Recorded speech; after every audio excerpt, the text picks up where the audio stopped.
அஸ்ஸலாமு அலைக்கும். எல்லாத்துக்கும் வணக்கம். வாங்க, இன்னைக்கு மொச்சக்கொட்டை கத்திரிக்காய் போட்டு புளிக்குழம்பு வைக்கிறதுன்னு எப்படின்னு காமிக்கிறேன். வாங்க இன்ஷா அல்லாஹ். வாங்க, புளிக்குழம்புக்கு தேவையான பொருள் பாருங்க. மொச்சக்கொட்டை புளிக்குழம்புக்கு இங்க பாருங்க, அவரைக்கொட்டைன்னுவாங்க, மொச்சப்பயிறுன்னுவாங்க. கொஞ்சம் மொச்சப்பயிறு கழுவி எடுத்து வச்சிருக்கிறேன். கத்திரிக்காய் நல்லா மஞ்சத்தூளும் உப்பும் போட்டு தண்ணியில் வெட்டி வச்சிருக்கிறேன்.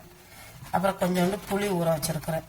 அதுக்கு தாளிக்கிறதுக்கு பாருங்க, ஒரு பெரிய வெங்காயம், கொஞ்சம் கருவேப்பிலை, கொஞ்சம் பூண்டு, இது தக்காளி, ரெண்டு பச்சை மிளகாய் எடுத்து வச்சிருக்கிறேன். அப்புறம் அதுக்கு காரத்துக்கு உண்டானது இங்க பாருங்க மசாலா. இது மிளகாத்தூள் 1.5 டீஸ்பூன் எடுத்து வச்சிருக்கிறேன். இது நல்லா இந்தியாவிலேருந்து வந்த மிளகாத்தூள், நல்லா காரமாக இருக்கும். இது மல்லிப்பொடி 2 டீஸ்பூன் எடுத்து வச்சிருக்கேன். ருசிக்கு ஏற்ற அளவுக்கு உப்பு, கலர்ஃபுல்லாக இருக்கணுன்றதுக்காக மஞ்சத்தூள். இது பெருங்காயம், வெந்தயம்,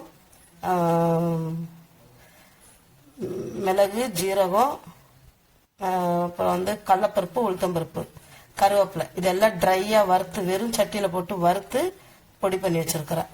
இவ்வளோதான். வெங்காயம், தக்காளி இதெல்லாம் நல்லா வதங்கின பிற்பாடு மொச்சக்கொட்டையை போட்டு ஒரு 5 நிமிஷம் வேக விடணும். அதுக்கப்புறம் தான் கத்திரிக்காய் போடணும். கத்திரிக்காய் போட்டுட்டு கடைசி அப்புறம் புளி ஊற்றணும். ஊற்றினதுக்கு அப்புறம் தேவைன்னா தேங்காய் பால் விட்டுக்கலாம். நான் தேங்காய் பால் விட்டுக்குவேன், ஏன்னா அப்போதான் எங்கள் வீட்டில் இருக்கிறவங்களுக்குலாம் ரொம்ப பிடிக்கும் புளிக்குழம்புக்கு தேங்காய் போடுறது. அப்புறம் கொஞ்சம் பெருங்காயம் எடுத்து வச்சிருக்கிறேன். இவ்வளோதான். இனி புளிக்குழம்பு தயார். 1/4 கிலோ மொச்சக்கொட்டை, 1/4 கிலோ கத்திரிக்காய், ஒரு பெரிய வெங்காயம், ஒரு தக்காளி, 2 பச்சை மிளகாய், வெளுத்துள்ளி, வெள்ளை பூண்டுன்னுவாங்க, கொஞ்சம் கருவேப்பிலை எடுத்து வச்சிருக்கேன். தூள் இதெல்லாம் கலந்து வறுத்து வச்சிருக்கிறேன். தேவைக்கேற்ற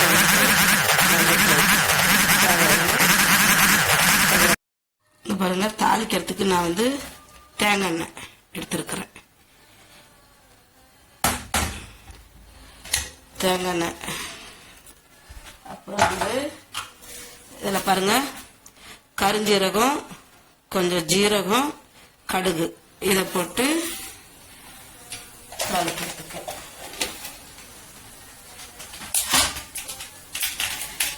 கடுகு இதுவும் பொரிஞ்ச பிற்பாடு அதில் நான் கொஞ்சம் கருவேப்பிலை போடுறேன். கருவேப்பிலை போடுறத வெங்காயம், பச்சை மிளகாய், இது கொஞ்சம் வதங்கட்டும்.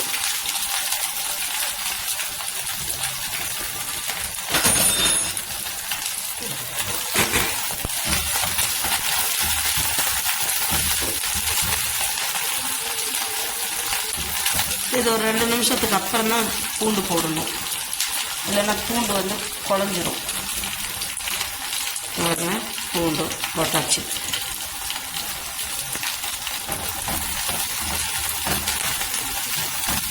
கொஞ்சம் இது கலர் சேஞ்ச் ஆகும்.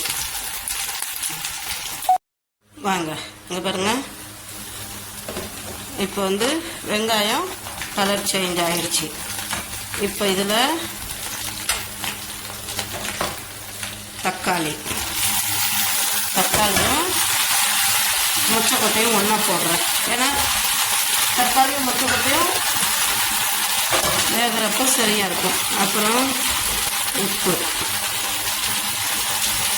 தேவைக்கேற்ற உப்பு போடணும். பத்தல்னாலையும் பரவாயில்ல, ஆனால் ஜாஸ்தி தான் போடக்கூடாது. இதை போட்டுட்டு நல்லா கிண்டி விடணும். இந்த தக்காளி கஞ்சி வரணும், அப்புறம் தான் நம்ம மசாலாலாம் ஆட் பண்ணுவோம். பாருங்க, இப்போ மொச்சக்கொட்டை நல்லா தக்காளி கழியறதுக்கு மொச்சக்கொட்டை வேகிறதுக்கு சரியாக இருக்கும். ஏன்னா பச்சை மொச்சை தானே, லேட் ஆகாது, ஒரு 10 நிமிஷத்தில் வெந்துடும். இப்போ நான் அதை போட்டுட்டு உப்பும் போட்டு பாருங்க மூடி போடுறேன்.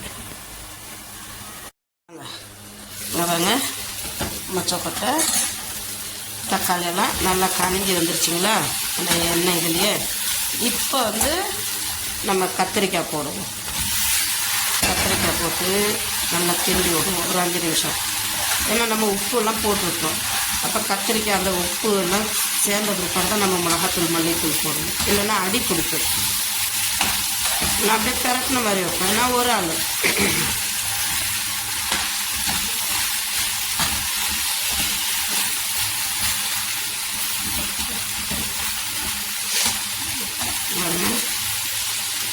இப்போ என்ன பண்ணுங்க, இதை பாருங்க, நான் இந்த இது மிளகாத்தூள் மல்லித்தூள் மஞ்சத்தூள் எல்லாம் எடுத்து வச்சுருக்கேன்னா அதெல்லாம் இப்போ இதில் போட போகிறோம்.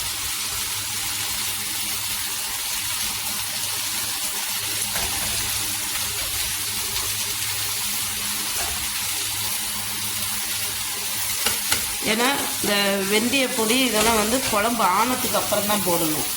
இப்போ போட்டோமா நமக்கு இதாகாது.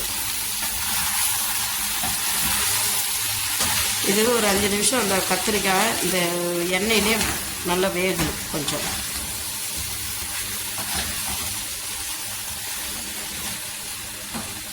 தீயை கம்மி பண்ணிவிட்டு வதங்கினா தான் சரியாக வரும். பாருங்க, நான் தீ கம்மி பண்ணிட்டேன். வாங்க கத்திரிக்காயை பார்ப்போம். இங்கே பாருங்க, கத்திரிக்காய் நல்லா எண்ணெயிலேயே நல்லா வெந்துருச்சு. இப்போ என்ன பண்ண போகிறேன், இதில் கொஞ்சம் பெருங்காயம். ஏன்னா ஆல்ரெடி பெருங்காயம் நான் தூள் பண்ணி வச்சுருந்து போட்டுட்டேன். கொஞ்சம் பேருக்கு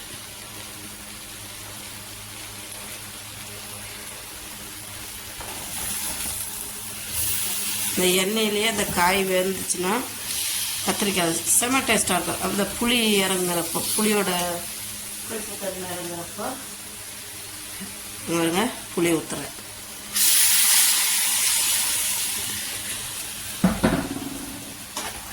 புளி ஊற்றியாச்சு.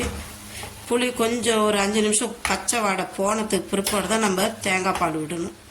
தேங்காய் பால் விட்டு நல்லா கொதிக்க விட்டு இறக்கிட்டோம்னா புளி குழம்பு ரெடி. இப்போ உப்பு பார்த்துக்கலாம் நீங்கள்.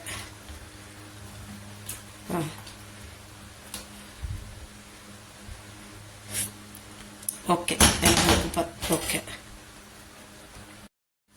வாங்க இங்கே பாருங்க, புளி ஊற்றி புளியில் பச்சை வாடையெல்லாம் போயிடுச்சு. இப்போ என்ன பண்ணுறோம், இந்த வெந்தயம் பெருங்காயம் கடலைப்பருப்பு உளுத்தம்பருப்பு இதெல்லாம் வறுத்து வச்சதெல்லாம் இதில் தட்டி விடுறேன்.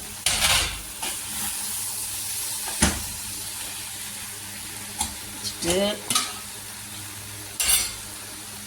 கொஞ்சமாக தேங்காய் பால்,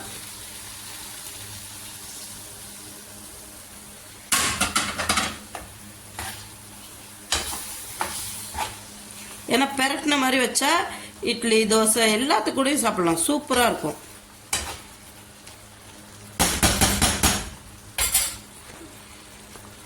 தேங்காய் பால் விட்டு ஒரு 5 நிமிஷம் வேகட்டும், அந்த பச்சை வடை போகணும்.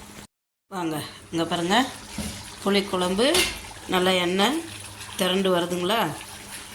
நம்ம குழம்பு தாளித்த எண்ணெய் எல்லாம் இப்போ எல்லாம் மேலே எண்ணெய் வந்துருச்சு பார்த்தீங்களா. தெரிஞ்சு குழம்பு சூப்பராக இருக்கும், சாப்பிட்றதுக்கு செம்ம டேஸ்ட்டாக இருக்கும்.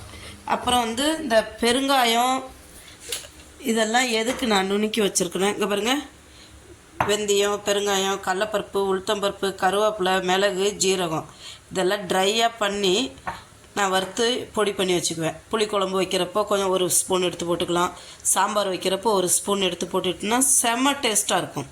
அந்த பெருங்காய வாசனை ஹோட்டலில் சாப்பிட்ற மாதிரியே நமக்கு இருக்கும். நீங்களும் அது மாதிரி செஞ்சு சாப்பிட்டு பாருங்கள்.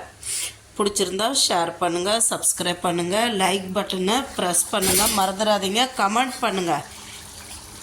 பாருங்க எப்படி இருக்குன்ட்டு, சும்மா சூப்பராக இருக்க பார்க்கவே. கருப்பு புளியில் வச்சா செம டேஸ்ட்டாக இருக்கும். நான் ஏன் ஒரு பொருளும் நான் 2 வாட்டி சொல்கிறேன்னா, இப்போ பேச்சுலராக இருக்கிறவங்களுக்குலாம் வந்து தெரியாது. அப்போ அவங்க 1 வாட்டிக்கு 2 வாட்டி நம்ம ரிப்ளை பண்ணால் தான் அவங்களுக்கும் புரியும் நம்ம என்னென்ன போடுறோன்ட்டு.